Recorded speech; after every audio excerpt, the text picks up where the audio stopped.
News is a team of journalists, activists, and researchers with three key missions. A commitment to show an unfiltered view of the before, during, and after of key events, live, as it happens. To defend the First Amendment using our rights of a free press. And to amplify the voices of underrepresented individuals including Black, Indigenous, persons of color, and the LGBTQIA+ community. Our team is committed to seeking equality for all and holding those in power accountable. The easiest way to support Malcontent News is to bookmark our website at malcontentnews.com, like and follow us on Facebook, subscribe to us on YouTube, and follow us on Twitter, Twitch, Instagram, and in the Google News app. To provide financial support, you can become a patron, make a one-time donation through Venmo, or link your Twitch account to your Amazon Prime account and use your free subscription to subscribe to Malcontent News. Thank you for supporting independent journalism and for being a malcontent.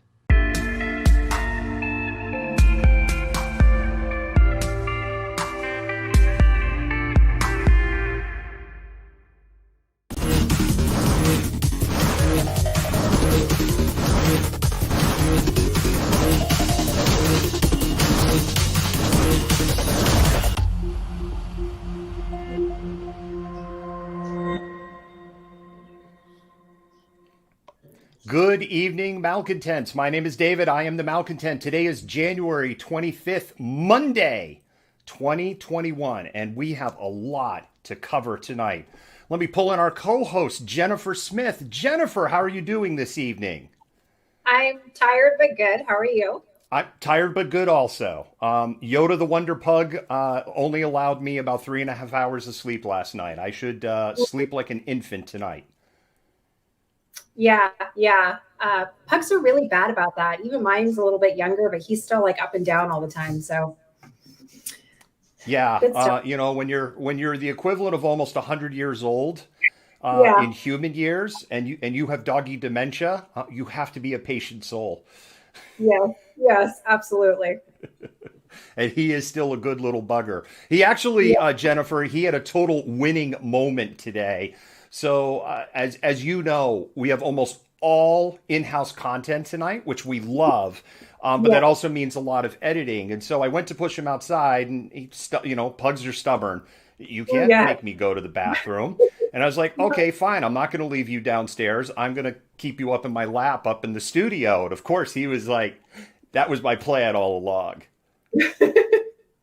Sounds about right. I know, exactly. So with that, Jennifer, why don't we start with the land acknowledgement, and we're going to go ahead and jump in the show. I'll roll the clip, and then you can do your thing. Okay.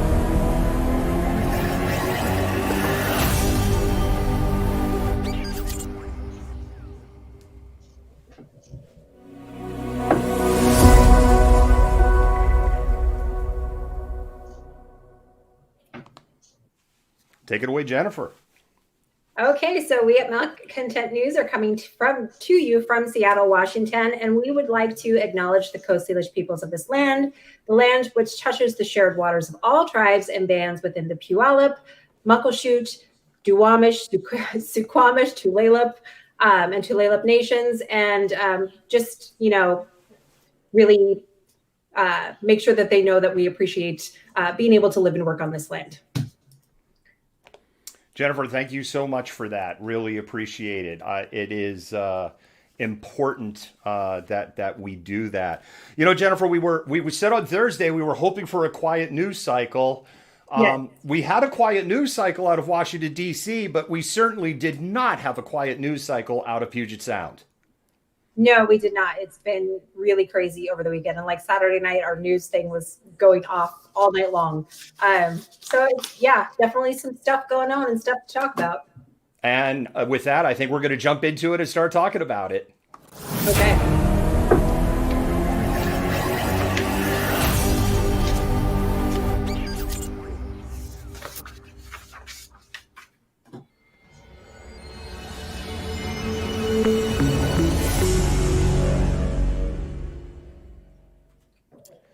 So the first thing I want to start off with is there is the video. We have the video on our Twitter feed. We have that video on the Facebook page. We are not going to air that video tonight. It is extreme. It is a horrible video to watch. If you're for some reason going, wait a minute, what are you talking about in Tacoma? You can go to our Twitter. You can go to our Facebook page, and you can go ahead and look at that there. So what happened in Tacoma in like 30 seconds or less? There was what is called a sideshow. So you could think of it as, it's not street racing, but you could think of it as an exhibition of burnouts and doing donuts. And in car culture, particularly on the West Coast, this is something that is pretty common all up and down the West Coast. There was a street exhibition that was going on at 9th and Pacific in downtown Tacoma. Multiple calls came in for the police. Police started to arrive, potentially to make arrests or certainly to break up what was going on.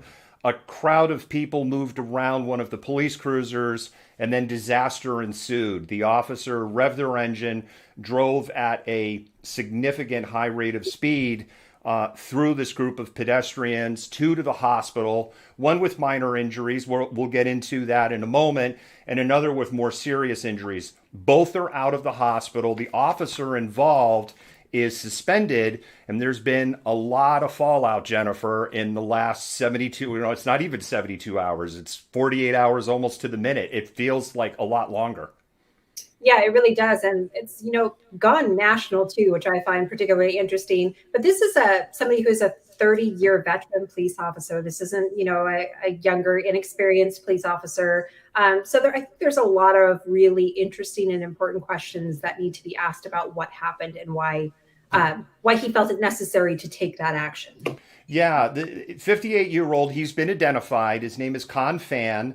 I hope I'm getting his first name right, and I appreciate patient or not. It's Khanh. So I don't know if that's Ka or Khan. Almost 30 years on the force, and Jennifer up for retirement in just a few months.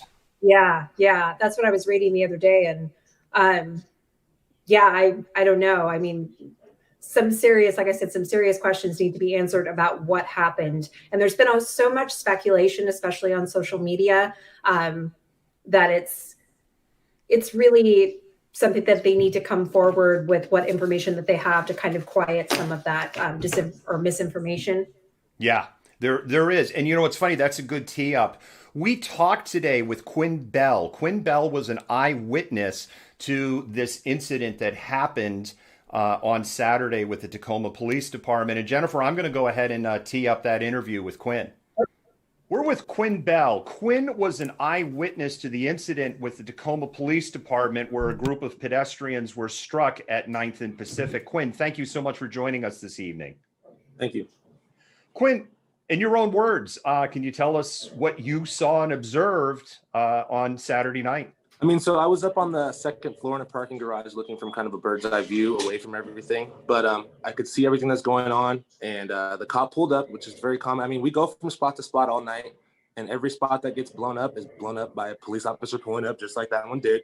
They pull up, people get in front of the cop, block him so that their friends or colleagues, whatever you want to call them, can get away without getting arrested. And we go to the next spot. This happens. I mean, it's been happening for decades. And so if you see my video, I'm recording and I go, yeah, blockers. Because, I mean, I've seen it happen 1,000 times, And this time I watched this police officer just run over a group of people. I mean, I don't know how else to explain it. It was insane. And when usually they only block until the racers are gone. They would have backed away within 45 more seconds. I mean, I've seen it 1,000 times, man. There's a lot of rumors about what happened on Saturday, and you were there as an eyewitness. And so one of the first rumors I want to talk about is that the people that had gone around the car broke out the rear window. That's why he couldn't back up and that's why he drove that way.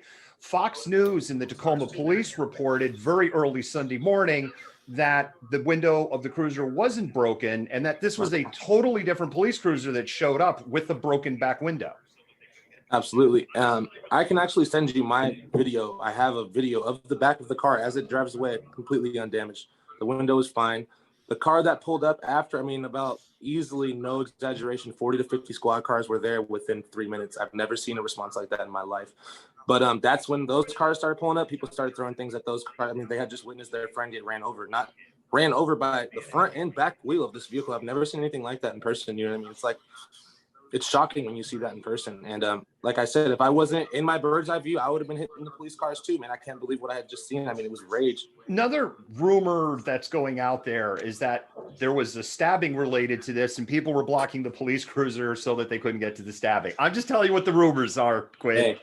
Hey, I believe it. I believe that that's a rumor, but I can personally guarantee that that did not happen. I mean, these are car people, you know car people. I mean, they might be younger and not the smartest car people, but they're car people. They're not violent people. Quinn, another rumor that's out there is that people were laying down in front of the police cruiser to block it. From your vantage point, could you tell us what you saw? Absolutely not. I mean, there was no Tiananmen Square moment on 9th and Pacific Avenue. I mean, no, these people are car people. They're not looking for trouble. They're just waiting for their friends to get away. It was more of a 3-minute. It's exciting. You realize you have the power to block a police officer. I've never done it, but I'd imagine that must be pretty exciting, And that's all that was, just screaming out of excitement. You've seen the video, they're laying on the car, laughing, whatever. Nobody was laying down. And even if they were, still, they're just trying to block somebody from going. Why would that make it okay to run them over? If anything, that makes less sense. You know what I mean? Quinn, I really appreciate you coming on and telling us what you saw on Saturday. And we will continue to monitor the story and see what happens and what the Tacoma Police Department decides to do with the officer involved in this incident. Absolutely. Thank you. Thank you for being an unbiased news reporter, man. We appreciate people like you. Wow. Thank you. Thank you for that shout out, Quinn. Much appreciated. Jennifer, it was really great at the end of that interview to get that because you were watching the stream and we took shit from both sides yesterday. Yeah. Everybody was mad at us yesterday. Yep. Which I always say that means we're doing our job right. Yeah. It's been interesting, the comments and messages we've gotten over the past couple of days since this has happened. And I sent a message this morning. I was like, wow, these have gotten really intense. So it's definitely like a high friction incident and people are feeling all kinds of ways about it. But it's so useful to have an eyewitness account of what happened, especially to kind of maybe help quash some of the kind of theories people have about what happened. Yeah, it was amazing to me. This is a terrible incident, so I'm not trying to minimize it, but it was about 11 o'clock West Coast time, and someone sent us a link going, hey, this is on Daily Mail in the UK, right? It's like, well, this now just became international news. The Tacoma Police Department created an international incident. Yes. Yeah, it's insane how quickly it traveled. It was just all over the place. CNN, it was on like MSNBC. I was watching it on a news show the following morning. So there was so much kind of speculation about what happened and, kind of instant attachment to this as a story. And I think so much of that is largely the result of the way in which Seattle, in the Seattle area, Portland has been portrayed as this kind of like anarchist space on fire by the media for so long. Yeah, Quinn actually was interviewed by the BBC the night of. So again, I'm not minimizing it. It's just with everything that's going on in the world. Yeah. I'm very fascinated that this story has taken on the life that it has. No, and I think it's interesting too to think about the ways in which different kinds of stories have intensified now that we don't have a particular person in office and people are really looking for something that's not coming from his fingertips on Twitter that they can transform into a story. So other things that seem more interesting or anything at this point are just becoming instantly intensified. Yeah, exactly. And this went from zero to political within 2 hours. Yes. Katie Davis Court, we have up in our story with her comment that it was deserved. Hey, yes. Katie, if you were in the Capitol or close to the Capitol grounds and your cell phone was on, the FBI knows about you, Katie. I noticed you didn't respond to my reply there, Katie, on that one. Feeling a little nervous, Katie? You should. Mm-hmm. We have some more information, Jennifer, that comes. Tavon Williams is the second individual, the more seriously injured individual. Tavon gave an interview to Como, and in that he said, I quote, "I don't think it was an accident at all." He goes on to say, "I don't think it was malicious, but the officer probably got frustrated and made himself judge and jury." That's a really powerful statement. I mean, really. I we've only seen video. We're not there. We of course had somebody that was their first person account, but I just don't see in any context how that is warranted in any capacity. So I just don't have. There's no way to really play devil's advocate here. I see a lot of people trying to do it on social media, but the fact of the matter remains, a police officer literally ran through a crowd of protesters and ran his vehicle over someone. Well, and let's remember, they weren't even protesters. They're just a crowd of people that, I mean, Quinn explained what their motivations were. Tacoma at this moment is holding an emergency meeting of their police advisory board. So obviously, not only probably the incidents of Saturday night, but the incidents of Sunday night, we'll get into that later in the show, are probably hot topics in that meeting. If there's any news that comes out on that, we will try to share it tonight on Twitter and on our Facebook. If there's something really big that comes out, we'll put it up on Malcontent News. The other one is Matthew Harrington self-identified as the other on social as the other individual that was struck. And Matthew's actually basically taking the position that he deserved it. I'm paraphrasing very heavily, but he has kind of this attitude to it. That's interesting. Any rationale behind why he believes he deserved it? I didn't see that. I think the Mopar Blue Lives Matter motif sign that he has up where he lives might have something to play with it. Okay, so maybe political ideology playing in there. Yes. So we will continue to monitor this story. We are really committed to making sure that this is told in an accurate fashion. We did not release our story on the Malcontent News site until we could kind of get our hands around things. And I know that our fact checkers and our community manager could tell you, I spent hours today scouring, like I'm trying to get the real story because there's so many stories coming out around this. The other thing, Jennifer, I'll just close, which was kind of frustrating for me, is we had people from the political right, going, that window was broken out by them. And we're like, the Tacoma police had a press conference at 12:30 in the morning. It's on Fox freaking News that there's no damage to the cruiser, right? It's like, what do you want from us? And what's particularly interesting is that started circulating really quickly after the story kind of gained traction. That was the kind of alter narrative that came out of that. I get to hit the Chud button. Chud. It's a Yes, please. humanoid underground dweller. Hey, Chuds, those pictures that you've circulated around and misrepresented of the broken back window, yeah, they're from CNN. Look it up. I knew you would love that, Jennifer. Man. That was just for you. Oh, I missed. I get to do it again because it landed in a bad spot. It can't stay there. Let me try it again. I get a second try. All right, there we go. Get a do-over. I didn't call this out. We are going to do for a pause for the cause, but I did start with this. There's just so much going on tonight. Our moderators, our admins, our researchers, they all work for Hearts. There's only, we can't say nobody's paid around here anymore. It's sure not me and it's sure not Jennifer, but there is one person that we've actually got to pay for the first time. So we can't say nobody's paid anymore, but almost nobody is paid to do what they do here. We're paid in hearts. And so with that said, what you could do, if you're on Facebook, if you're on Twitter, if you're on Periscope, spam those hearts. Let people know that you appreciate the hard work that everybody does here, particularly our mods and admin team, so that Jennifer and I don't have to see the worst of the worst comments. The other thing is, if you haven't done it, like, share, follow, subscribe, share. Also, if you're on YouTube or if you're on Twitch and you're like, I can't spam hearts. You could just type something like, I love you mods, or I love Malcontent, or I love Jennifer, and big line of hearts or something like that. We love that stuff. And Jason, by the way, thank you for your thank you on our coverage on Tacoma. Jennifer, with that, we'll do a little pause for the cause, and we're going to go ahead and jump into the next story.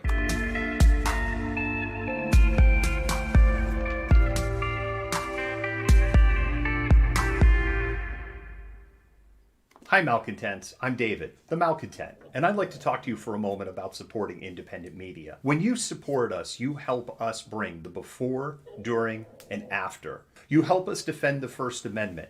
You help us amplify BIPOC and LGBTQIA voices, and you help us hold leaderships at a local, state, and federal level accountable. None of this would be possible without support by viewers just like you. When you become a patron for as little as $5 a month, you help buy technology, safety equipment, and help cover travel expenses so that we can continue to bring you news that you trust. If you can't become a patron, you can do a one-time donation on Venmo, and your dollars will go to the exact same causes. With your continued support, we can continue to amplify BIPOC and LGBTQIA voices while showing the truth on what is happening in the world around us. Once again, thank you.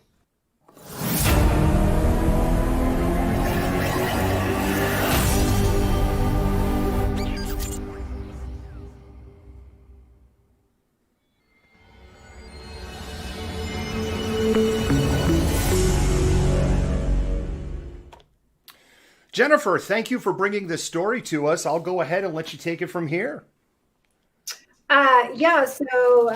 We did an interview on Friday with somebody who works in, her name is Elise Barrett. She works in the medical field and has tons of wonderful information about COVID that she was kind enough to share with us. And so she's going to talk a little bit about the vaccine, how the ways in which we're kind of like not seeing the flu, but the significance of that as well in the context of COVID.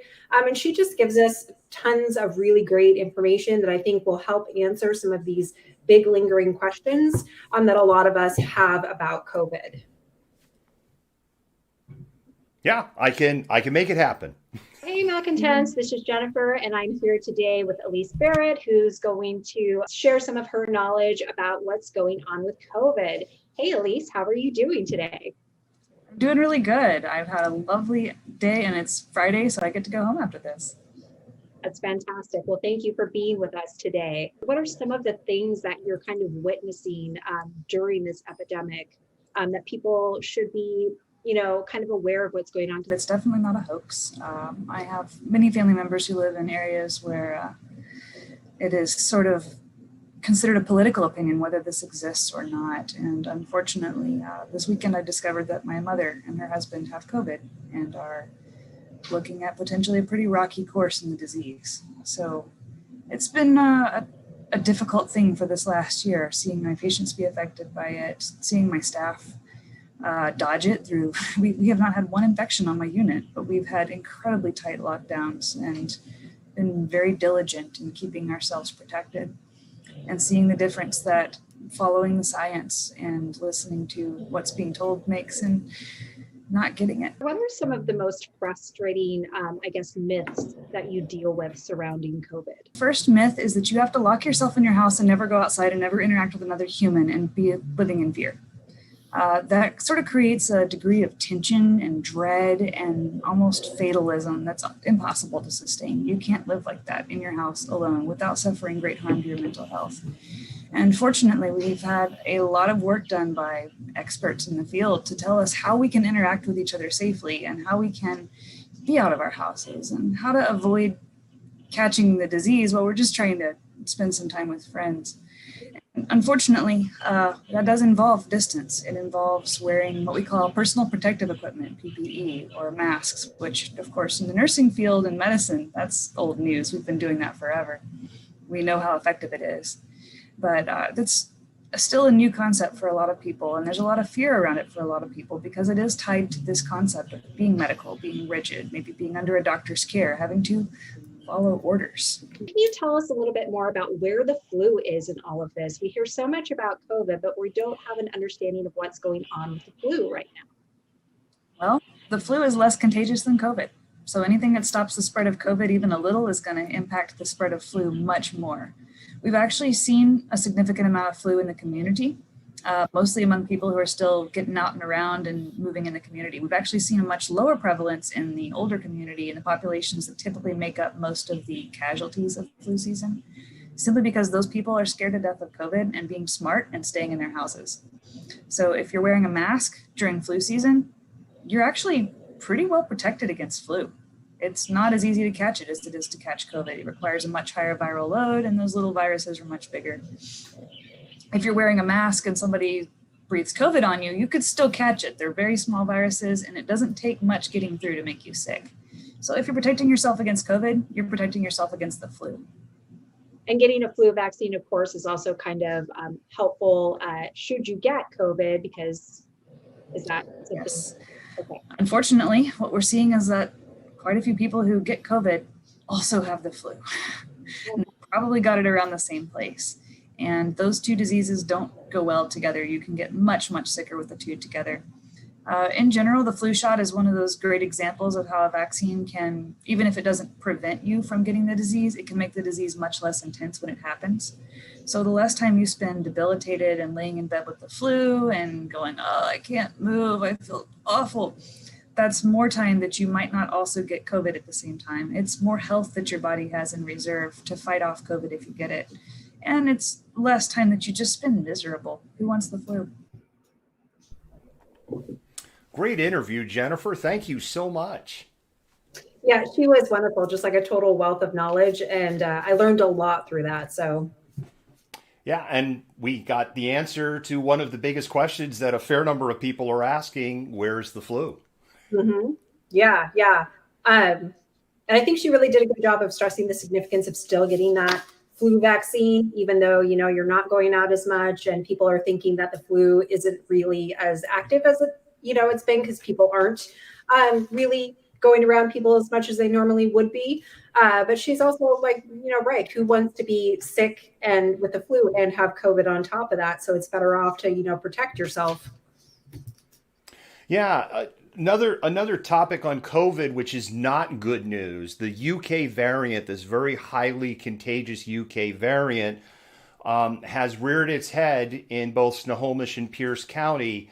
And of what we know in testing patterns, if they're starting to see it in testing, it's not just these isolated cases. They're in community spread, especially because I believe the person from Pierce County has never gone and traveled, but did go to an event where they shouldn't have maybe done that.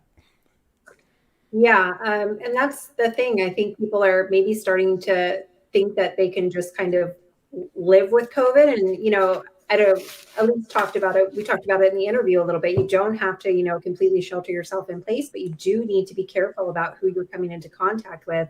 And I think people have been enduring this pandemic for so long, they're getting more comfortable with potentially going and seeing people or just not making smart choices. And that's what's going to continue to keep us in this current state we're in longer.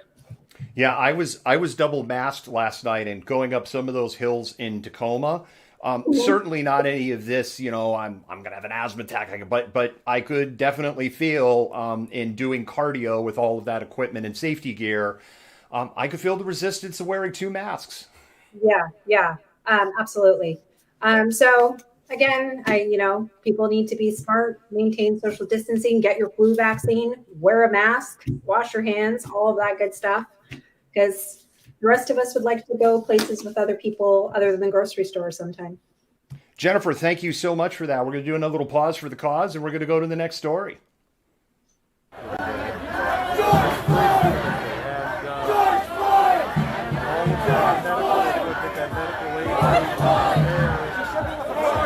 Initially kind of came in and, said, hey, we're going to have to start moving people. And then a couple other people came in and we were like,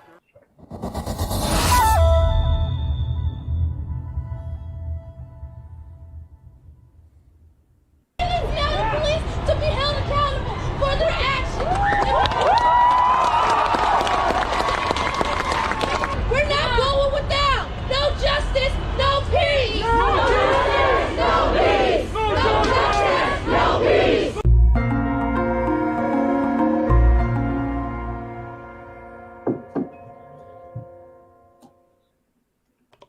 Can You Hear Us is our documentary about the events that happened in Seattle from June 1st to July 4th. And the documentary is out, but it's not out for everyone.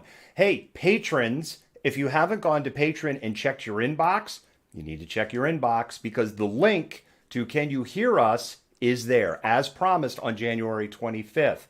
If you would like to get a sneak peek of Can You Hear Us, you can become a patron at any level, and you will have immediate access to it. We will be doing general access. It's free. We are sending this out because we want to get the word out, but we will be doing general access to everybody at the end of February. And with that, we're going to go ahead, Jennifer. We'll go ahead and jump into our next story.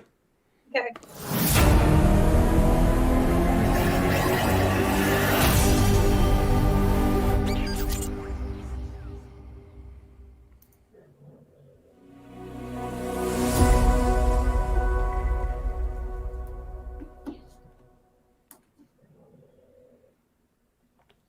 Jennifer, I had the pleasure to interview Nikki on the same day that you were interviewing Elise. Nikki is a retired attorney, previous public defender, a activist, and an author. And she spent about a year on the road traveling south of the Mason-Dixon line, to put it to her words, in Trumpland. And she went and interviewed a number of people, and she has a book, My Travels in Trumpland, that is actually released today, as I understand it. We have that interview with her, and I'm going to go ahead and roll that. Okay. Hello, Malcontents. I'm David the Malcontent, and we are here with Nikki Blake Shavitz. Nikki, how are you doing this afternoon? I'm joyous, sir. I'm joyous. Oh, Nikki, please don't call me sir. I wore stripes once upon a time, but I do appreciate the respect very, very deeply. Nikki is the auntie of Jacob Blake. Jacob Blake was the individual that was shot in Kenosha by the Kenosha police. There was the press conference about 2 weeks ago where the Kenosha Police Department decided not to press charges on any of the offending officers. Nikki, first of all, would like to express our empathy and compassion, and thank you so much for joining us today. It's very much appreciated. You're going to be releasing a book called My Travels in Trumpland, and you traveled across the United States. Start by telling us about your experiences. I had a dream the night before. My father was a friend of King's. I mean, I hate to say I had a dream, but I really did. My father came to me in a dream, and he said, would I be doing nothing about Trump if I were there? Would I be doing nothing, Nikki? Nothing. You're doing nothing. And I said to myself, well, Daddy, I don't have your charisma. And he says, what do you have? I said, I can write. He said, then write something. So I hit the road and I drove south of the Mason-Dixon line and started interviewing people who self-identified as Trump voters. About racism in America. What would you say are your three biggest takeaways from the experience, the three biggest things you learned? Being totally marinated in Trump voters is at times terrifying. Yet I bonded with many. I felt that many were extremely good people, some misguided and some calculating.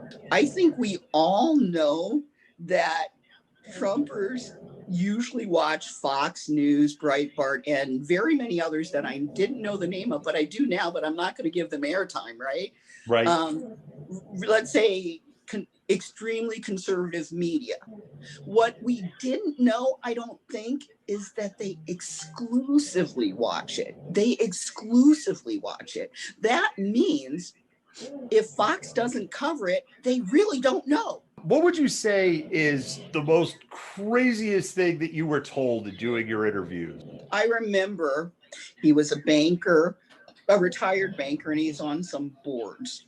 Sir, what do you think if, like, next year science determines that homosexuality can't be the fault of the individual because it's linked to a gene and they know exactly what gene it's linked to? And he says, I wouldn't care. So I said, if your God put homosexuality on a gene, you can't dispute what he says, well, no, you don't understand. I don't believe in science. This is a hypocrisy issue that has driven me crazy. God's law is in the Bible. This is right, the law. And it's okay. So because I'm Jewish by faith, but I'm a terrible Jew. We eat bacon and all that other stuff. So I'm like, all right, so why do you have a tattoo and why do you eat bacon? Well, Jesus said he's the new covenant. Nothing in the Old Testament counts. And I'm like, That's okay, what I say. right. That's what I I'm was like, always okay, telling them. fine. I get that.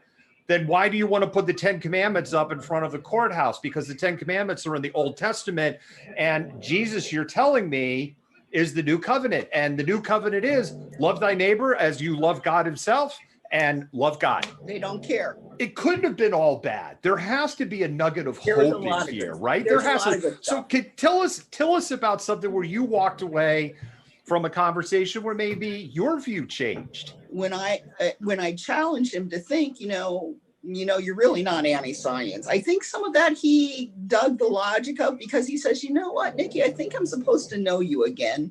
And I'd like for you to come down to my church. So your book is coming out at the end of the month. If somebody wants to get your book, where do they go? Bookbaby.com. Nikki, I want to thank you so much for your time and for coming on to the show. We've been talking with Nikki Blake Shavitz, who is going to be coming out with her book, My Travels in Trumpland, at the end of the month. Nikki, thank you so much. Thank you for having me. I really appreciate it. I'm really looking forward to reading her book, Jennifer. Yeah, me too. What an interesting project to, partake in. I bet she has some amazing stories in there. She does. You've teed it up perfectly, and like it. Someone watching this would go like, "Oh, this is all rehearsed." Like, this is not rehearsed. But you teed it up perfectly, because we have a much longer interview version with Nikki, a good 20 minutes worth. We can't show that in the show. We really want this show to be an hour. Jennifer, we've never had it be an hour. Although we hit 90 minutes on the nose, I think the last 2 times. So we're getting better. But we will be releasing later this week that longer edition of that interview. We also have a longer version of the Elise interview, and we'll be releasing that also. And what we'll probably do is set those up as a stream. We'll do those as a automated stream, and then they'll be available on demand. Great. Looking forward to watching the rest of that one. The other thing I'd like to let our community know, we use Restream, so the chats are all integrated across the 4 channels that we're watching on, unless you're watching on Twitter. And because technically Twitter's the 5th, like, people need to know that. Nikki is in the comments right now. So if you have questions, I can tell you Nikki's going to love to answer them. And you can have an AMA going on, Ask Me Anything, with Nikki in the comments as we continue to move along with Happy Hour. And Jennifer, with that, we're going to do another pause for the cause. Okay. Black Coffee is a hub for communities and a hub for meeting people, making friends, and understanding. What Black Coffee is to me is a place to actually call home, a place where Black youth will feel welcomed, where Black families will come and feel like they're at home. What we're trying to build is more than just coffee. Community is something that we do naturally. We know who's in the community, we know what the deficits are, and we're trying to fix that. We want to bring people together. My hope is that the phrase grounded in excellence shows up everywhere and that it becomes a movement. I'm looking forward to hanging out at Black Coffee with my friends and feeling safe. Black Coffee to me means opportunity for people like me and my other friends and family to come here and do homework safely and hang out and stuff like that. That is happening. It is happening. Black Coffee Northwest is located in Shoreline, Washington on Highway 99. I believe it's between like 170th and 180th. I want to say it's like around 175th. It is on the west side of Highway 99. They are open Monday through Saturday. And I know their hours have wiggled a little bit, so I don't want to give you the wrong hours, but you can check on their Facebook page or their website. Their coffee is amazing. And the potato scones. Jennifer, potato scones. I didn't even know this was a thing until I went to Black Coffee.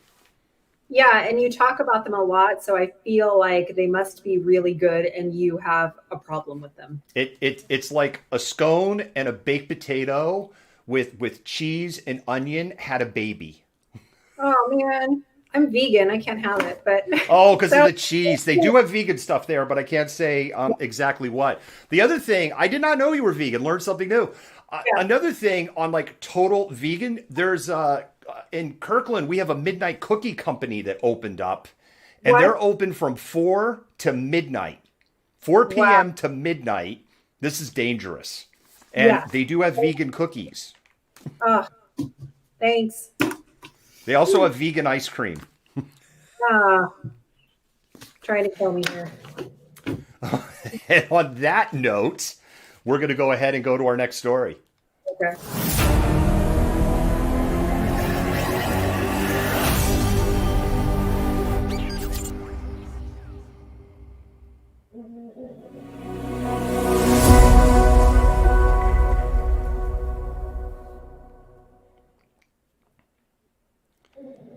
Jennifer, thank you for bringing us this story tonight. Yeah, it's today Joe Biden signed an executive order lifting the transgender military ban. So I think you have a clip related to this. Yeah, we can go ahead and make that happen. Good evening, and it's great to have you with us here on a Wednesday night. And we begin with President Trump's sudden and sweeping ban, using Twitter to reveal it. Tweeting he will ban transgender people from serving in the military in any capacity. It came on a day when the defense secretary is on vacation, and the Pentagon saying essentially, if you have questions, ask the White House. The unexpected move brought immediate outrage, especially after promises made by then candidate Donald Trump. ABC's chief White House correspondent Jonathan Karl leading us off. As a candidate, Donald Trump promised to protect gay, lesbian, and transgender rights. The first nominee ever to make such a promise at a Republican convention. As your president, I will do everything in my power to protect our LGBTQ citizens. Thank you so much for joining me, Captain. You are coming up on your 12th year anniversary in the military. You served a tour of duty in Afghanistan. You are returning home yesterday, and you see these tweets from the president. What did you think? I didn't know what to think. I stepped off the plane and turned my phone on, and I was getting bombarded from friends and family, and a lot of people just asking, what's going on? What does this mean? How does this affect you? And I think the first thing that I thought was, what is going on? I was confused myself, and then that kind of turned into being angry, frustrated, and scared. It's a blow to more than 2,000 transgender military personnel, like Lieutenant Colonel Bree Fram, an Air Force rocket scientist who came out when President Obama dropped the ban on transgender service, a ban the Supreme Court today allowed President Trump to bring back. It's a really difficult message to face when you've been singled out as someone who's not wanted for something that has nothing to do with your ability to serve this country. And we've also learned from sources that the president today will be signing an executive order lifting the Pentagon's ban on transgender people serving in the military. That controversial policy that President Trump put in place a few years ago, Biden has long supported reversing this. And we've learned that the new defense secretary, Lloyd Austin, who of course also supports this, will be on hand for the signing, George. This is reinstating a position that previous commanders and as well as the secretaries have supported. And what I'm doing is enabling all qualified Americans to serve their country in uniform and essentially restoring the situation that existed before with transgender personnel, if qualified in every other way, can serve their government in the United States military. Quite the journey for the transgender community. Absolutely. And 3 years ago, Donald Trump announced this ban via Twitter, and the Pentagon was like, well, we're not going to answer questions. You have to defer to the administration. But, it's the same.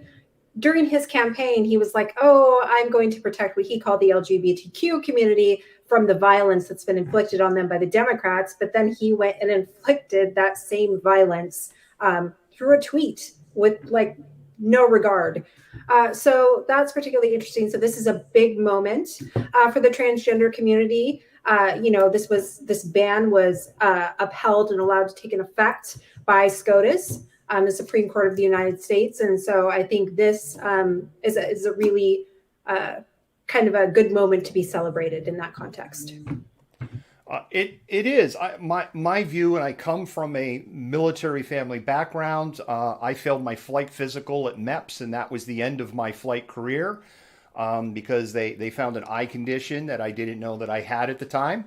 And that was that. My sister was a pilot. My father was in the Army. I have two uncle in the Army, uncle in the Air Force. I can go on and on. Brother, Marine Corps. My view has always been if you can pass the physical and mental requirements, then what else matters? You can do the job, then what else matters? Yeah, I know. The rigidity of gender construction within our society is absolutely insane, and gender norms for that matter. And these are historic and have carried through. And it's still, people talk about, yeah, we've come a long way. There's, been rights acquired and people have fought for these rights, but there's still very much discrimination that runs through systemically and impacts so many people. So I think this is a really positive thing at the moment, and something that should be celebrated. And I agree. And I have a number of transgender people in my circle. They're all just absolutely wonderful people, and they're just people. Cool. Yeah, absolutely. I don't get it. I mean, I get it. I don't get it.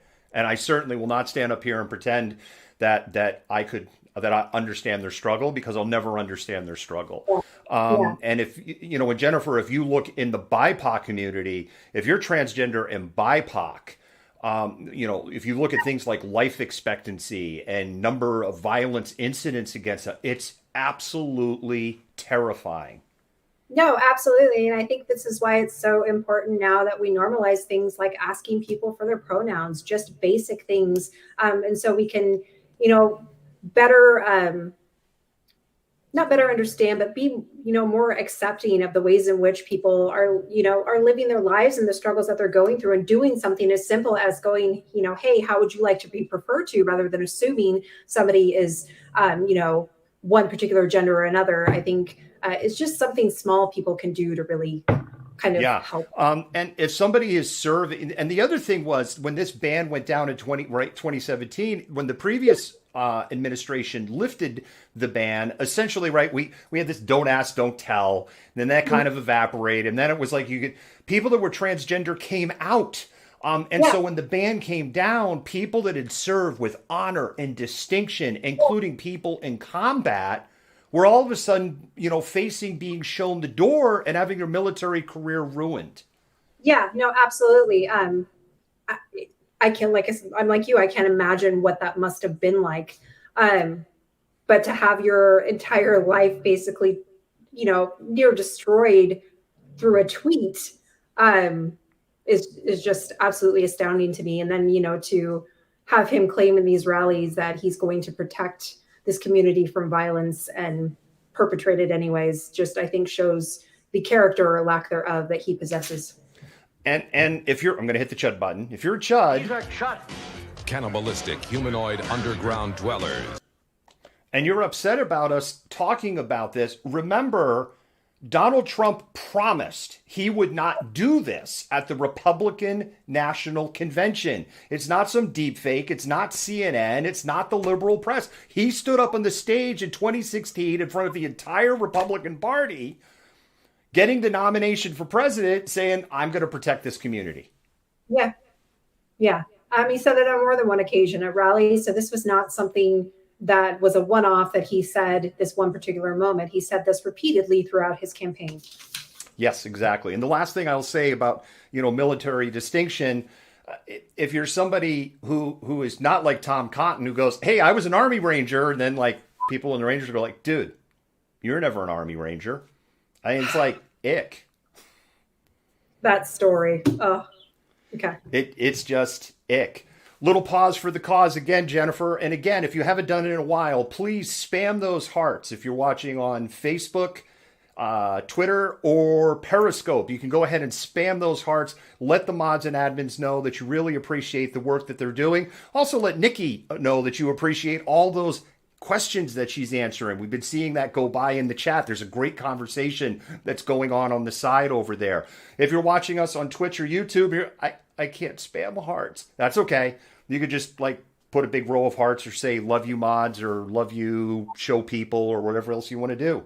And with that, Jennifer, I'm just going to do a quick thank you again to our patrons. And I know I have to update this graphic, patrons. I know. It's a little crazy today. It was on the list, that ended on the cutting room floor. And then we'll go into our second to last story.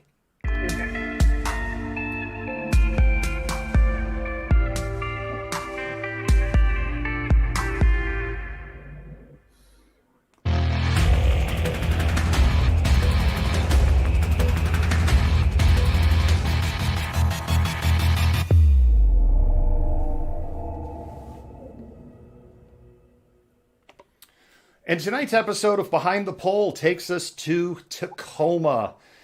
Jennifer, Tacoma was interesting yesterday. Mm-hmm. Definitely. And good word. I've streamed in multiple cities up and down the West Coast. I've been in some situations where I'm like, okay, these things are feeling a little sketch. My back of my hairs were up on my neck for quite a bit of last night. Yeah. Yeah, you took some heat last night. You did. I think that's kind of an understatement. There's a clip I so desperately want to show, but because it will be construed as violence, we can't show it. Oh, yeah, that's what we're talking about too. Yes, it's in the scroller, Malcontents. We have it in the scroller. There is a video out there. Matthew, Puget Sound's least favorite street preacher. You ain't Christian. No, seriously, like the Chud button. Chud. Cannibalistic, humanoid, underground dwellers. The Chuds can't stand him. Black Lives Matter can't stand him. Antifa can't stand him. The police can't stand him. He's got to be one of the least favorite people in Puget Sound.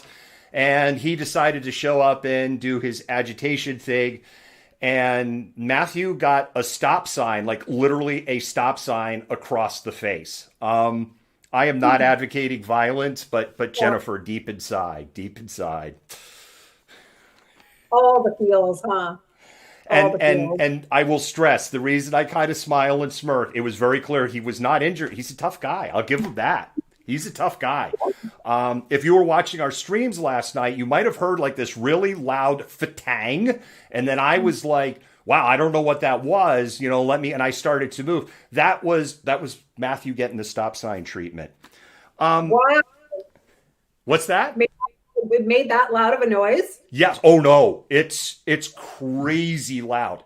It's like cartoonish, which is why when you watch it, it has this comic element to it because it's like you're watching MTV Jackass or something. It's like this couldn't have possibly happened. It's like when Wile E. Coyote or the Roadrunner drops in. This is totally what I thought, right? It's like it was so loud. It's like, is there an impression of his face? But again, I don't think that because he didn't stumble, nothing. Wow. Mad props to you, man. You're a tough dude. I'll give that to you. Renee Rackety, our field producer, was down there with me. Normally what we do with Behind the Poll is on Poll Cam, there's an additional camera that's on the front of the poll. And I guess I should answer that for some people who may have watched our stream because I heard comments like, am I writing? I heard there were comments, I didn't see them, on things like, how tall am I? Is he riding a giraffe? Is he on stilts? How is he getting these shots? It's a big poll. It's literally like a painter's poll. And I haven't given credit in a long time to Eric Greatwood, but I have to give credit to Eric Greatwood in Portland months ago because he's the original poll cam dude. And months ago, he explained how his whole setup was. And I was like, between what was in the studio and in my garage, I'm like, I have almost all these parts now. And I built poll cam. So anyway, that's how we got those high views. I don't see what you see because I'm not up that high. So there's a GoPro at eye level And then I have another GoPro that I keep on my helmet, which I call Spicy Cam. Normally, behind the pole would include that. It was really weird last night, and we're going to get into the weirdness. And we have an interview, Jennifer, with one of the black protest leaders down there. They're not happy about last night, and it's not just that individual, but we'll get into that a little later. Renee Rackety prepared this video for us, and Jennifer, I'm going to go ahead and roll it. Okay.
Renee, thank you so much for pulling that video together for us. I love when we have multiple people in the field and an event and we get all of these different points of view.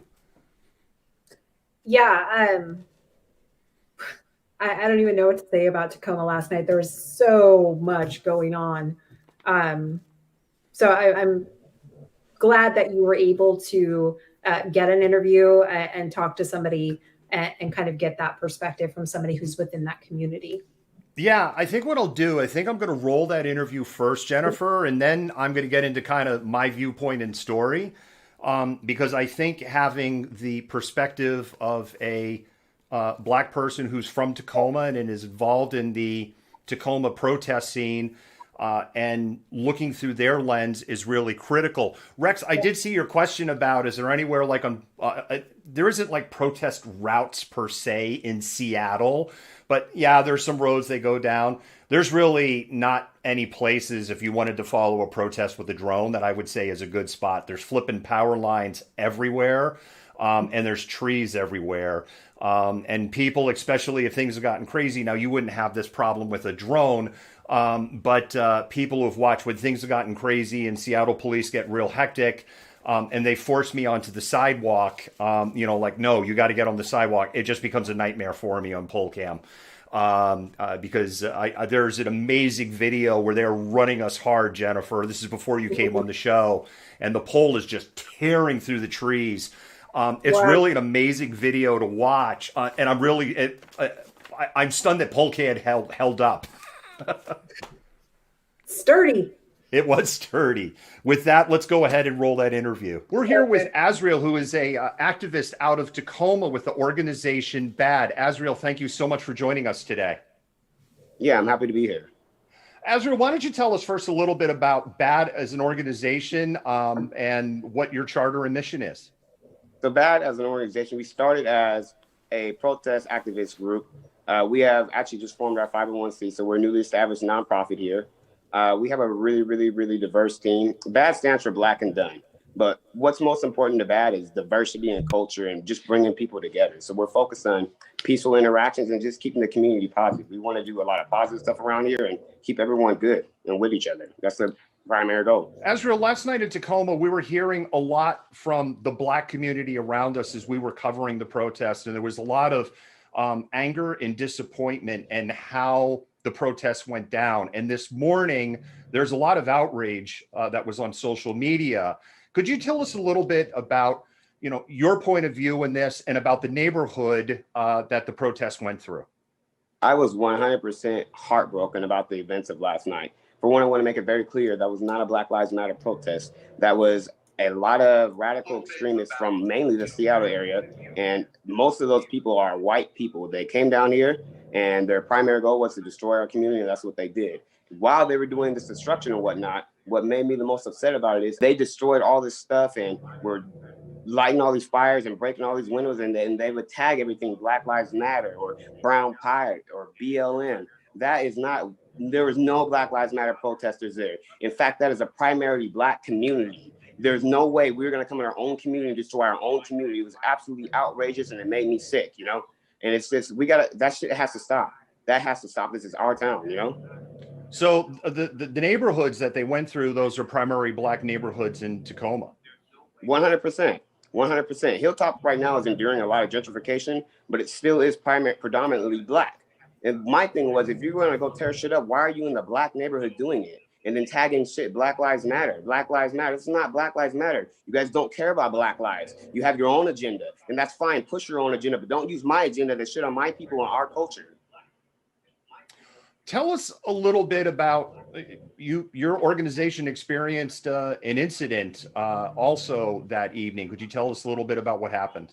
Absolutely. So BAD is normally on the front lines of most protests.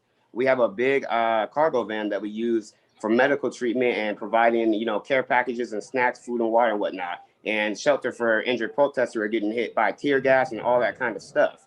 So everyone knows who we are. We're very active and our van's very visible. There's a giant red crosses all over it, and it has giant BLMs all over it. So it's a very clear that it's a Black Lives Matter van. Our van was, 2 tires were slashed in the beginning of the protest, and toward the end of the night when we went back trying to arrange a tow truck, these radicals came back to us and they boxed me and my vice president in, and they jumped out the car, they looked right at us, and they slashed the rest of the tires.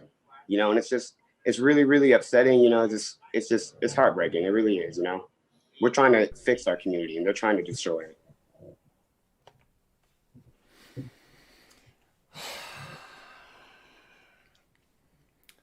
It's maddening, Jennifer. It's really, and you know, somebody told me as a white person to shut the fuck up. So we had a Black person that wanted to come on to the show from Tacoma and tell their story and their view. And their view echoes the view that we were telling our watchers last night. Yeah, no, absolutely. And I mean, you can feel like the anger and like frustration in his voice, and rightfully so. So I'm really glad that you got the opportunity to speak with him. We spent hours today researching this because there was a lot, and I said this at the top of the show, right, Jennifer? There's all this stuff coming out from all different directions, and we want to get it right.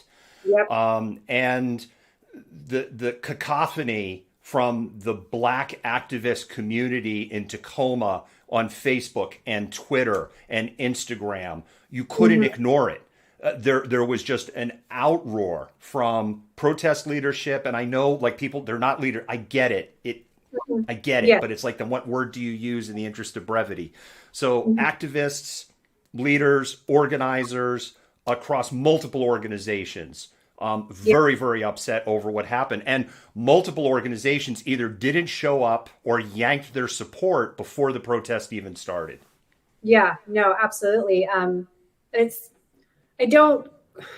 so, I don't know. I can't put it into words, but why go into a community and try to frame it as a particular kind of protest when it's really not?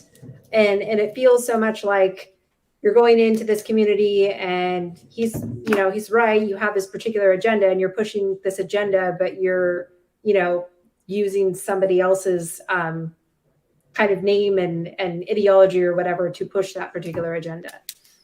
And if people haven't watched this before, I know that we had literally thousands of people that got introduced to us to the first time last night. So if you're not familiar with our streams, we're not against what we call diversity of tactics, and we don't support diversity of tactics. There are things that we've seen on here, and I'll flat out say, just because we're showing it doesn't mean that we agree with it.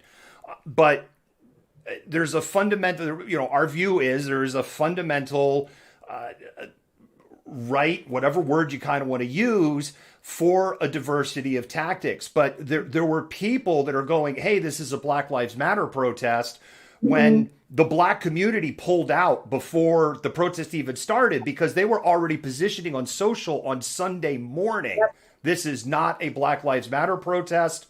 We don't like the plan. We don't think it's safe, and we're not going to get involved.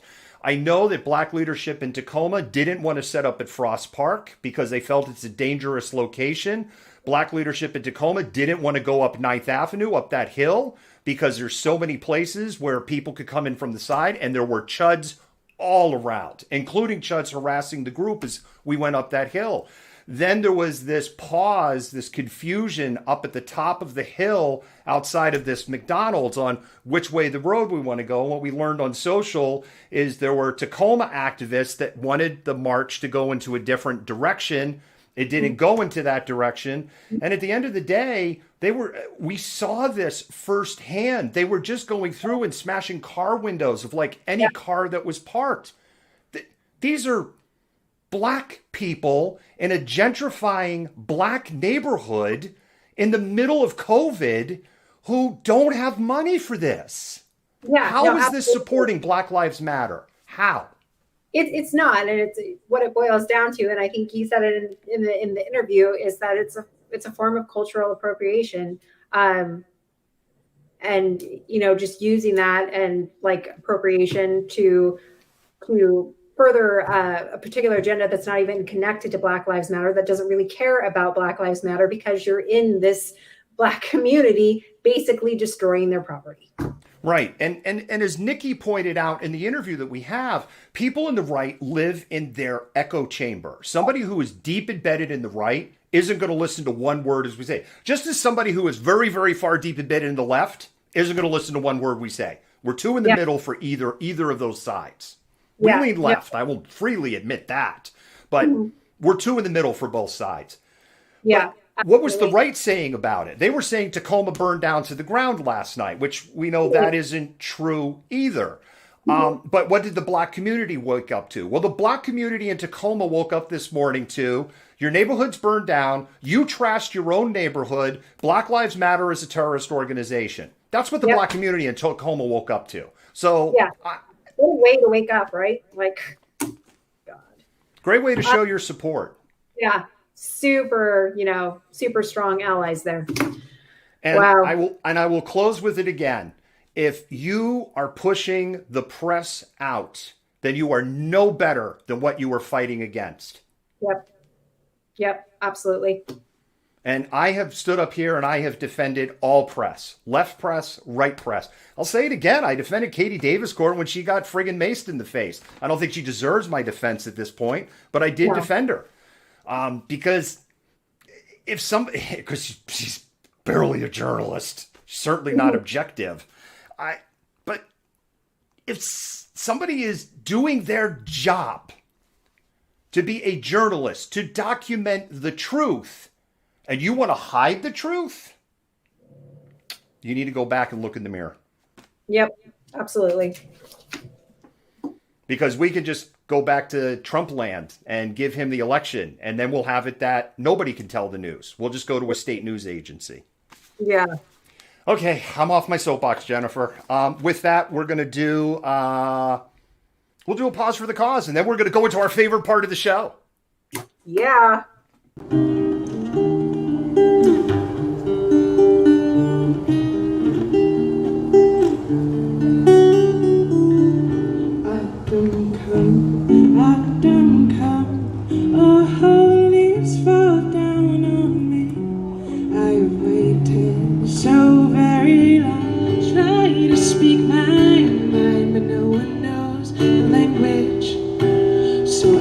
To the side. Music has a power greater than words can really express.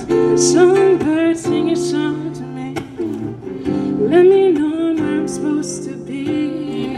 It's such a shame, yeah. Well, I was your TV girl. The EP is called Blue, and my website is classicelishamusic.com.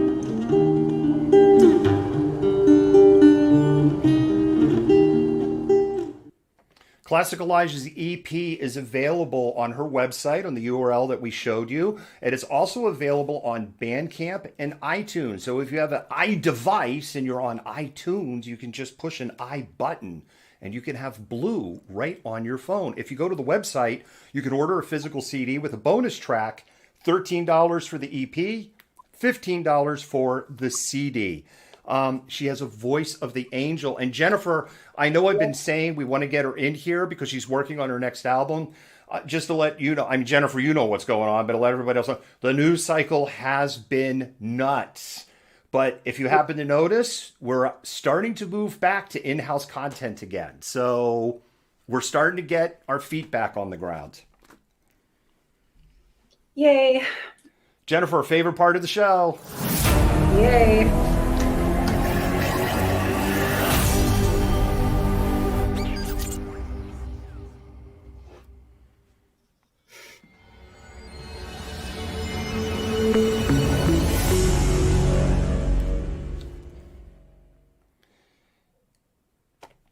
I have to laugh about the insurrection at this point because I would still curl up in the ball in the fetal position and start crying afterwards. But this trade wreck is like a gift that keeps on giving.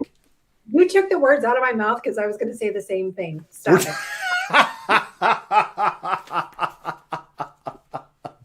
All right, I think we'll do the back and forth thing because people loved when we did the back and forth thing. I'll go ahead and start with our general update. Over the weekend, Jennifer, Kentucky Senator Rand Paul. Oh, God. I don't know. I don't know if he has a brain injury from the COVID or from his neighbor kicking his ass, but yeah. Kentucky, why?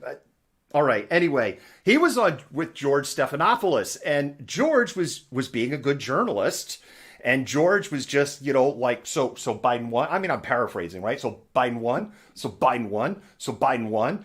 And Rand Paul was like, and of course, let's not forget that on January 6th, 1,000 people were literally inside the Capitol.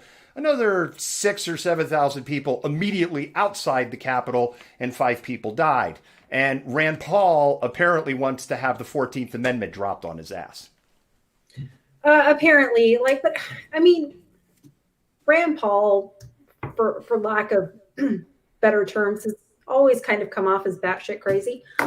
So this isn't really that surprising to me that he wouldn't go as far as to say Biden won the election. All right, hit us with the next one. So our favorite minority leader, Mitch McConnell, was hinting, did you like that minority leader now? It's minority leader, was hinting he would use the filibuster one last time in an effort for a power sharing version of the Senate and then back down. So he made like one last ditch effort at a power grab and then was like, no, I better not.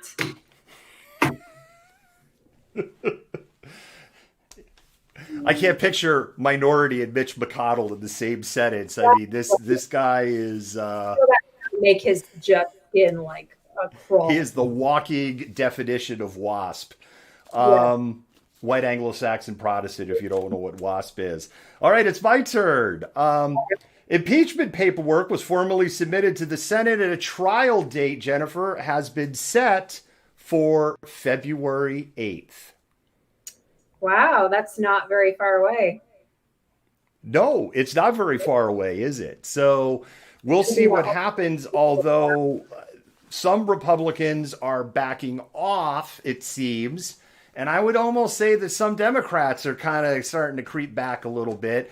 In the Republican Party, there's some very serious concerns about Donald Trump and his Patriot Party that he'll form. Yeah. But my understanding is that not only is the name Patriot Party already taken, it's actually trademarked. And it's a long-standing trademark. So Donald Trump is going to be unhappy to learn he can't call it Patriot Party. Or if he tries to, he might be facing a lawsuit. But, he loves that stuff. Yeah, I know. It's we were talking last week about people getting complacent after Biden's inauguration. And I think this using impeachment in this context as political theater and not following through with it is really problematic because you're just setting the stage for something like this to happen again. Yeah, not related to the insurrection. One thing that I've noticed, And I'm going to give the political right this one, Jennifer. COVID coverage has totally changed in the mainstream media. Yep, I agree. It has totally changed. And I think it's bullshit because it is the worst thing that is facing this country right now. And, you know, we're not seeing like numbers, and we're not like, we're saying, oh, there's this variant and stuff and all. One thing that Joe Biden is doing, I know we're rat holing on COVID. He is going to institute a harsher travel ban to other countries. But it appears that Pandora box, what a surprise. We had this friggin' a year ago. It appears that Pandora's box is already open. Yeah, no, absolutely. And, you know, now there's increased resistance to his proposed COVID package. And so this is just going to continue to be an ongoing mess. And we're going to be stuck in this like cycle of, we get out a little bit, then people are dumb or going back in because we're not doing the stuff that we need. But COVID coverage, you're right now does not reflect that. Tell us about America's favorite mayor. Oh, Rudy Giuliani has been sued by Dominion Voting Systems for 1.2 or unsubstantiated or disproven claims of election manipulation. The $1.2 trillion lawsuit represents a series of suits filed by the company, and I bet he really wishes Donald Trump would pay him now. Yeah, because Donald Trump stiffed him for the bill. Yep. He's going to be sending text messages, going to find himself blocked, not going to get his money. Who's this calling me? Oh, it's Rudy. Yeah, voicemail. Voicemail, yeah. He's calling again. Voicemail. Somebody, I can't use this thing anyway. I can't do Twitter. Somebody like put this in a wood chipper. Get me a new one. Yeah. Oh, the parlor scrape. This is another one, Jennifer, the gift that keeps on giving. A scrape of parlor has identified 6,000 individuals who were inside or immediately outside the Capitol. And somebody using a simple AI program has put all 6,000 of their faces on the internet on a website. Oh, goodness. That's what you get for making bad choices and then publishing it for the world to see. Overthrowing the government. Hey-ya! Yeah. My favorite was the chick from last week with the Louis Vuitton sweater. You'll have to go back to our show Thursday, Malcontent. It's also on our website. We break up the segments on the shows. You can go to the website for the Insurrection update from last Thursday, and you can hear about Louis Vuitton sweater woman. You have actually a little, I mean, we're laughing about this, but you actually have a little darker story here. Oh, yeah, this one is maddening. The Department of Justice is worried that the courts are becoming overwhelmed with criminal cases due to the insurrection and is considering letting some minor crimes go uncharged. So, which goes back to our earlier point about, maybe, we'll take the foot off the gas pedal a little bit. No, you don't, just... This isn't sidewalk chalk on a friggin' wall outside the East Precinct here. No, this is people that tried to collectively overthrow a sitting government to install a dictator. And you know what's interesting, Jennifer, that you make that point is as it's sinking in to the over 150 people now that are facing criminal charges over this and counting, and they didn't get the pardons that they expected. They're all kind of like saying Trump made me do it, which of course is not going to help in the impeachment trial. No, it's not. But I just think it's such going back to, we've talked about the ways in which these insurrectionists were treated via BLM and protesters and whatnot. And I mean, do you really think in this context that these minor crimes would go uncharged if these weren't white men and women charging the Capitol? We know the answer to that question. Yeah. It's fascinating to me. I'm not an attorney, right? I'm not an attorney. I'm not a constitutional expert here.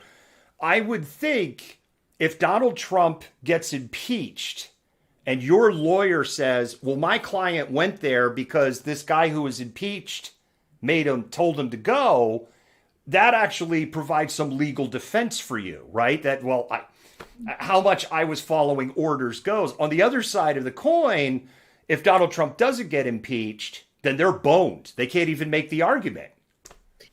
So this actually, we talk about this in comparison to Germany. This actually reminds me of a lot of the Nuremberg trials, when they're basically letting these smaller, the lower level people go, because they're essentially just listening to orders and following orders, and going and trying to charge the higher ranking people. And we all know how that turned out. Operation Paperclip, like really nobody served any actual sustained time, and the majority after a short period of time were let go. And so I think this is very similar to that. You put on this political theater in this show, and it looks, from the looks of it, you're not going to have people really paying the consequences that are commensurable for the crime. Jennifer, I have a question about the Nuremberg trials. Yes. Why did they just prosecute people in Nuremberg? I mean, they called it the Nuremberg trials. Weren't there other Nazis elsewhere in Germany? Okay, Ted Cruz, calm down. One show a night, folks. That was a dig at Ted Cruz. Yeah. All right. I've got one more, and then we're going to go over the arrests. We love the arrests. Yeah. The Wall Street Journal reported that then, at the time, President Trump considered firing acting Attorney General Jeffrey Rosen, installing a Trump loyalist, Jeffrey Clark, who would then attempt to overthrow the vote results in Georgia. Clark has gotten very quiet on this issue. Yeah. What is his obsession with Georgia? Georgia in the context of the bigger picture would not have made a difference. If he overthrew Georgia, he would make me a criminal mastermind. Apparently, well, you already are. We know this, David. I just don't quite understand the obsession. There has to be some underlying Republican president hasn't lost the state and blah, blah, blah. And he got all, fragile about it. And I don't know, but poor Georgia. Yeah, it really doesn't make sense. You would think he would be going, like, if you look at a state with a close vote, there's Arizona, and then, of course, Pennsylvania. And if he got those two, then the outcome, then he's moved the needle. Yeah. Oh, goodness. What it must be like to live in that world. Take us to the best part, Jennifer. You go first. Arrests since Thursday. So our first one, Andrew Erickson of Oklahoma, was arrested on Friday after authorities found Snapchat videos of him breaching the Capitol and snagging a bottle of Corona from one of the Capitol fridges. Oh, wait a minute. Corona. Yeah. Did it have a new bandana tucked into it? Or was it filled with clear liquid? Oh, God. National audience, that's a Seattle joke. You'll have to go back to September. Yeah. So apparently he felt like he needed a brew to accompany his breaching of the Capitol, and then posted it all on Snapchat. There's your scandal. They're drinking Mexican beer. Yes. Did it come from a caravan? What even? They sneak it across the wall. Yeah. All 47 miles that got built for $15 billion. Look it up. Ugh. Gross. And Mexico didn't pay for 1 penny of it. They did. And Steve Bannon got pardoned. Yeah. After what, he took a bunch of the money. Oh, this looks like a doozy that I got here, Jennifer. Yeah. Scott Fairlamb, a New Jersey gym owner, was arrested Friday for alleging shoving and punching a Capitol police officer during the riot. What a guy. Identified via tips by his brown camouflage jacket, and was, I guess maybe they should have blocked up Jennifer, and was also seen on video carrying a collapsible baton. Fairlamb held a protest at his Pompton Lakes gym in May in response to COVID restrictions. Why am I not surprised on that punchline? It's really funny to me that you're wearing a camouflage coat and you still got caught, because whatever. Yeah, but this is another poor instance of somebody turning you in and doing dumb stuff and thinking you weren't going to get any consequences from it. And depending on the crime, you may not at this point. But But I was curious to kind of know what the gym protest looked like. What were they protesting for? What kind of gym is this? Is this like a jewelry store kind of thing? Is it like GTL, Gym Tan Laundry? I don't know. Hello, I am Hans. We are Franz. It's time to get pumped up and goofy. I have done too much steroids at my gym. I'm mad at the government. I am now going to go overthrow it because my leader has told me to. Yeah. Take us to Ohio, Jennifer. Oh boy, Dustin Thompson of Ohio. I know why you're making me do this one because people give you crap all the time on our chat about saying the F word. Dustin Thompson of Ohio was arrested after being found in the secure zone after the insurrection. According to authorities, he stole a coat rack and then texted his friend that we need to, quote, get the fuck out of here with this trophy, end quote. This is written. This is written. I love to get to push the watch the F-bombs button on you. It was in quotation. I know. This is the guy that was waiting for the Uber pickup, right? Yeah, with his friend. With his friend, with the bottle of bourbon. Yeah. What are you boys doing? We're waiting for our Uber. Well, you know, you're in the secure zone. The Uber's not going to come pick you up. You need to go walk in. Well, what's with the coat rack? The dude ran. Then his buddy is friggin' at the hotel waiting for him. Yeah. And then they were able to like use the serial number to identify the coat rack and return it to the Capitol. But this is how you know it's not Antifa, because if his buddy got back and found him in the hotel room, he would have kicked his ass. Kevin Strong of California was arrested after being identified on video by people where he worked at the FAA. Strong believed he had a Q clearance, and he admitted that in the FBI interview. And Jennifer, what's more amazing about this story, there are people that follow Q that think that he is Q. Yeah. You were telling me about that a little bit before the show, but I want to know what Q clearance is. Do you have a badge? Where does this come from? That's a good question. Hey, Malcontents, over in the comments, what's a Q clearance? Does it is it even a thing? It must be a thing. Let us know. All right, you get Florida. It's got to be good because it's Florida. I wish there were pictures because some of the pictures of these people would make this so much better. So Bradley Weeks of Florida was arrested after videoing his participation in the insurrection and, of course, posting it on social media. In the video, Weeks can be heard shouting, quote, "We've gotten through and we're going to take back the Capitol. We're taking back our country. This is our 1776. This is where it's going to happen. This is where tyranny will fall. This is where America will rise. Look at this, America. Look at this." Yes, Bradley, look at this, because now you're in jail. We are not the same. I'm an American. You're a sick asshole. I mean, you set up the clip perfectly. What else can we say? The whole 76 thing makes me insane because that's not technically, that was when the Declaration of Independence was signed, but that's not when the revolution started. And my favorite person, Colorado Representative Lauren Boebert, tweeted, "This is our 1776 on the day of the insurrection." Yes. They were shooting at each other well before 1776. Yes, they were.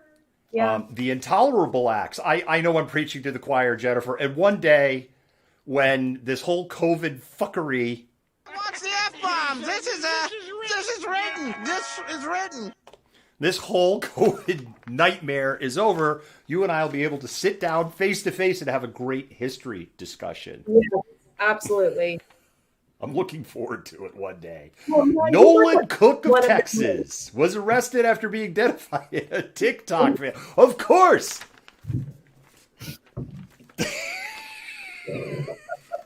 Make America great again. China's evil. Donald Trump wanted to make TikTok illegal. Check out my TikTok video of me storming the Capitol. Telling a woman I wouldn't want anyone other than you with me to take on the revolution.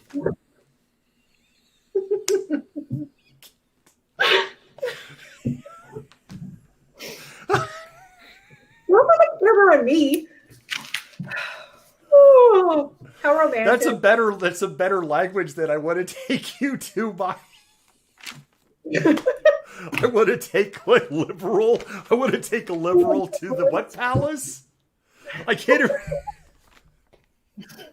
And I just imagine this like super romantic moment. He's like, I couldn't do this with anybody else but you. I wish I had a clip for it. Oh, yeah. Yeah. Hallelujah!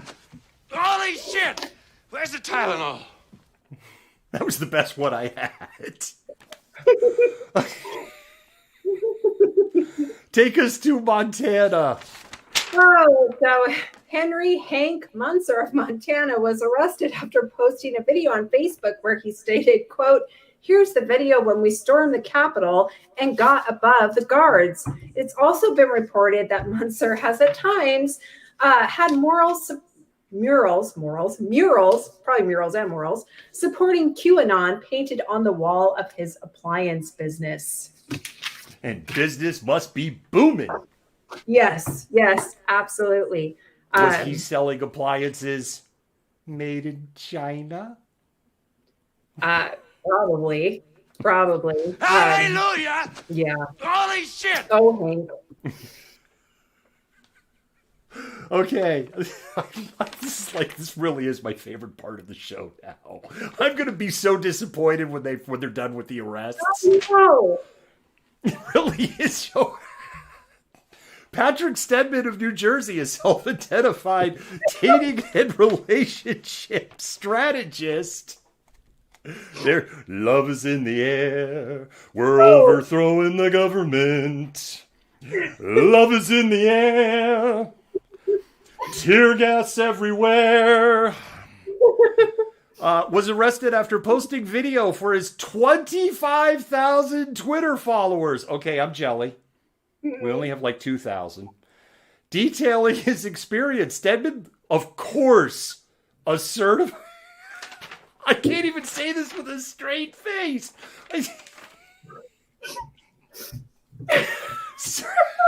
Dating a relationship strategist. He lives with his parents. He encouraged his fans.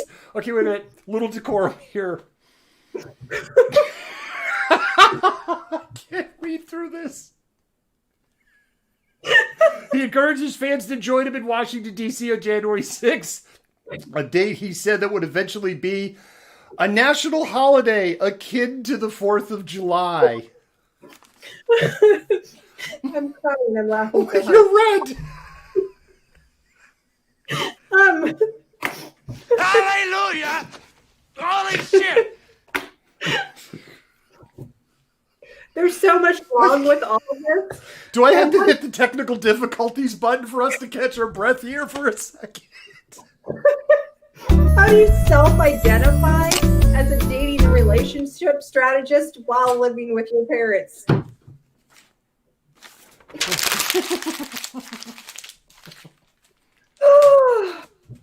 All right.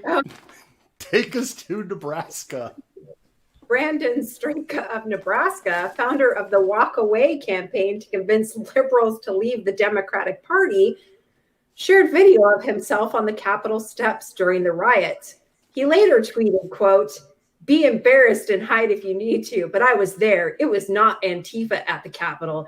It was freedom-loving patriots who were desperate to fight for the final hope of our republic. Literally nobody cares about them. Everyone else can denounce them. I will not." So here we have proof. It was not Antifa. I have a feeling that I don't have a feeling that Breitbart and OWN and Newsmax will not be reporting on Brandon's arrest. Probably and to not. Nikki's point, there will be in their bubble and it just never happened. Yes. Stephanie Hazelton of New Jersey. Hey, I'm from Jersey. Are you from Jersey? I was arrested after video was posted to social media and was identified by New Jersey police who saw her calling for more men and to just keep pushing. Did you set me up?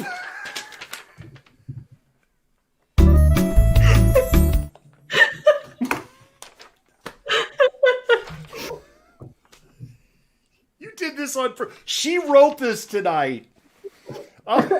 More men and just keep pushing as officers tried to hold back the domestic terrorist. Hazelton is also an anti-vaxxer and not someone who watches our show, who goes by the alias Alia Wolf. Apparently, she's had several run-ins with the New Jersey police. Yeah, you should look up pictures of her. She's interesting. Does she need a hookup with Quanon Shaman dude? Interesting. Oh, yeah, I think so. I think they would be very compatible. Very compatible. My name for him, Malcontents, is Dances with Traitors, by the way, the guy with the horns. Malcontents, we're getting to the end of our list, and we're 5 minutes overtime, 6 minutes overtime, but this is my favorite part of the show. We have one more, so this is the time. Either mods, admins for questions, go ahead and drop those questions in there, because by the time you get them, we'll be done laughing at this last one.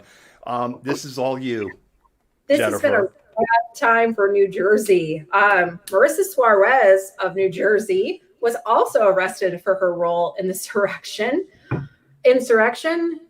Suarez has been a correctional officer since 2019, but resigned after charges were filed. She was identified on video by her coworkers. I guess the thin blue line didn't work there for her. No. But I love that she resigns after, charges were filed. Like, who knows? Maybe she might have gotten to keep her job. I don't know. Yeah. So. Well, she's very familiar with the penal system, and so we'll be looking potentially at some serious correction soon. Her and Stephanie Hazelton, aka Ayla Wolf, were arrested on at the same day. Oh my goodness gracious. And that's it, Jennifer. Thank you so much for pulling that together. And the double and triple and we need more men. Just keep pushing. You have to look up a picture of her, and it's yeah. Does she look like Barbarella? Kind of. Oh. Did I just drop my Gen X roots again? Like the whole, our Gen Z audience, like, who the hell is Barbarella? Go to the pot shop, get some good weed or some edibles, and then watch Don't try to watch Barbarella in a lucid state, because you might only get through like 15 minutes of it and go, what the hell is this? So get good and trashy, then watch it. Yes. I agree. Okay, we're ready for the questions. I know there were questions, because I saw all sorts of questions going by, but I also do know that sometimes there are, people answer the questions. And so, any news progress on the kids in cages? That's a great question. I will tell what little bit that I know. Are there still kids in cages? As far as I know, yes. Stop. I do know that 88% of deportations have just been put on a full stop. There was an individual, we shared it on our Facebook page and on our Twitter. He had been hiding in a church in North Carolina, Jennifer? Yeah, I think so. For 1,300 days from the Trump administration, from deportation. He walked out of that church today, a free man, and with the writ of deportation for him canceled, and he was able to go back home and see his family for the first time in 1,300 days. I'm not going to sit here and be an apologist, but it hasn't been a week. So it hasn't been a week. And here's the thing on the unfortunate mess. This is my view on kids in cages and separated from parents. If they just let them all out, we already know that Department of Homeland Security, ICE, and the Trump administration at best kept shitty records. So who do they release them to? Now, should they be released to better conditions? Absolutely. Is putting them in a foster home better conditions? Look at the stats on foster homes. So it's a big freaking mess. And I don't think that this is something corrected with the stroke of a pen. I think the right question to ask is not, are there kids in cages still? I think the right question is, are they putting any more kids in cages today? That, I think, is the right question, and it's a good question to ask. No, absolutely. Don't know the answer. And I think there needs to be a time when the news cycle dies down, when we kind of talk about this longer history of how, people from Mexico came to be identified as illegal in the United States after, the mid-19th century and the Treaty of Guadalupe Hidalgo in 1848. And then talking about, too, a little bit more about why this family separation thing is something that is, goes back far longer and has really been a tool used by the state, going back to, plantation owners in the South and taking indigenous children away from indigenous parents and giving them to white parents, and why this has been such an effective tool and why they continue to use it. Yeah, exactly.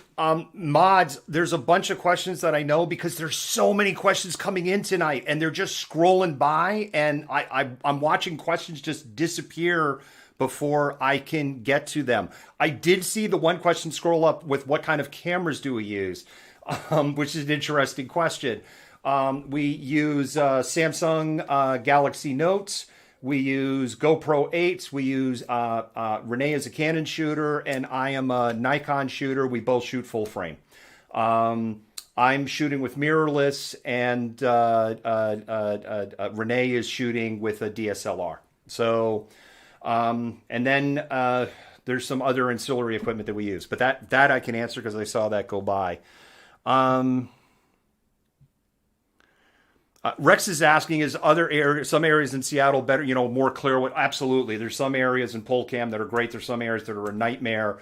I had reached a point in the Capitol Hill area where I could just navigate. Like I literally knew, like, okay, there's a wire here or there's a branch here, and I didn't have to look up anymore.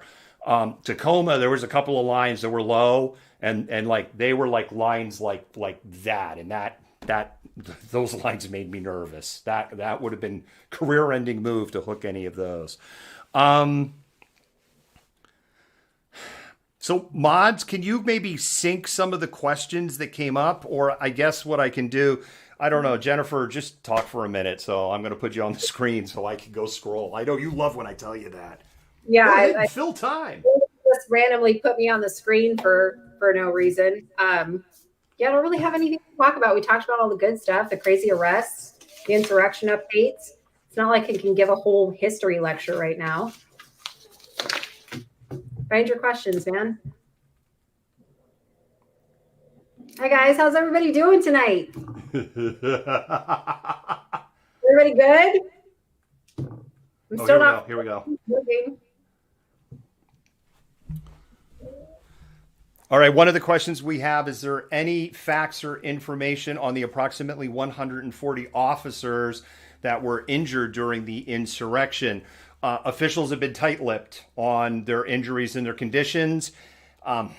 Good, bad, or indifferent. This is kind of typically how the police roll. I don't know if they're staying tight-lipped because there are not a lot of injuries, and so they just want the number out there. Thank you, Seattle Police Department, for having me not trust the police ever again for my life. Thank you so much for instilling that to me. It took to my temples to get Gray to reach that point, but thank you. Or is it just the case that they're holding that information because they're trying, like, for trials and stuff, they don't want to taint jury pools? I don't know, but they've been pretty tight-lipped on that information. We do know that some officers were very seriously injured. Mm-hmm.